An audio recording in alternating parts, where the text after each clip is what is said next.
3.000 kasus teror di Yudea dan Samaria pada 2024.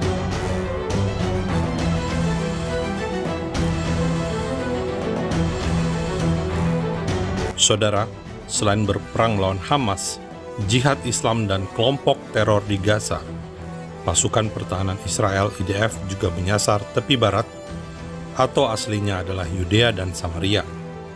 Sebetulnya kelompok teror di Yudea dan Samaria sudah ada pasca kesepakatan Oslo tahun 1993. Bahkan Fatah, partai politik yang lahir dari Organisasi Pembebasan Palestina PLO pun punya sayap militer yang dinamakan Brigade Al-Aqsa. Namun keberadaan kelompok teror Gaza kini menguat di Yudea dan Samaria. Sebelum fakta Israel lanjutkan, silakan pelajari sejarah Yudea dan Samaria dengan menyimak video fakta Israel ini.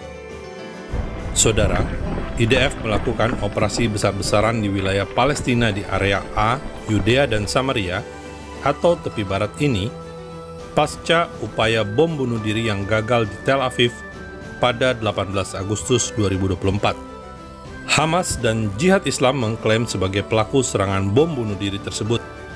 Pengamat terorisme Israel Joe Trusman menyebut terjadi peningkatan serangan oleh Hamas di tepi barat pasca 7 Oktober 2023. Upaya penyusupan masuk ke Israel juga terjadi.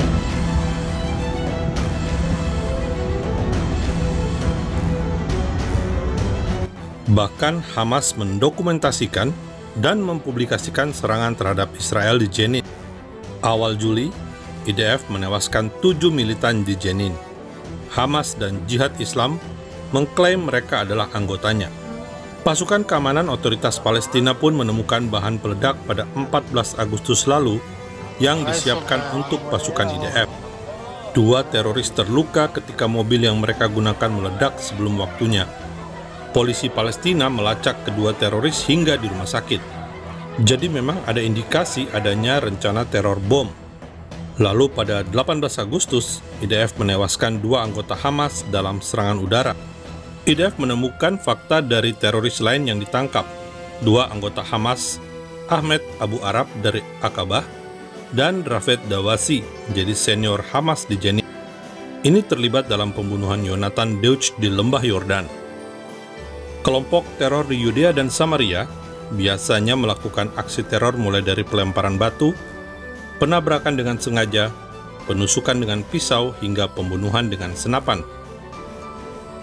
Namun kali ini aksi teror bom kembali digunakan. Meski aksi bom pun sebetulnya bukan hal yang baru. Pada masa intifada tahun 1990-an dan 2000-an, terjadi aksi bom bunuh diri yang menewaskan ratusan warga sipil Israel. Sejak Januari hingga Agustus 2024, Yudea dan Samaria menyaksikan lebih dari 3.272 serangan teroris Palestina menurut data Hatsalah Yudea dan Samaria yang terdiri dari 1.868 kasus pelemparan batu, 456 serangan bom molotov, 299 serangan bahan peledak, 109 penembakan. Teroris membunuh 14 orang, melukai 155 orang di Yudea dan Samaria saja. Bom mobil meledak pada 29 Agustus di pom bensin di Gus Etzion. Di lokasi berbeda, di Hebron, sebuah bom mobil juga meledak. Untungnya tidak ada korban jiwa. Dari hasil penyelidikan di Gus Etzion, IDF memastikan ini adalah serangan bom mobil. Pada 2 September, sebuah bom mobil meledak di depan pintu masuk ke komunitas Yahudi Ateret di Benyamin, Samaria. Bom ditaruh dalam tabung gas berisi 45 kg bahan peledak dan ditujukan untuk bus sekolah yang akan lewat.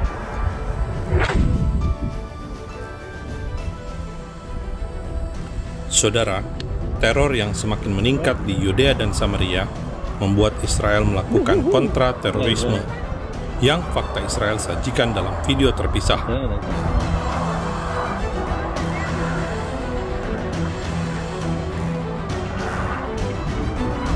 Damai hanya bisa tanpa terorisme. Salam damai dari Fakta Israel.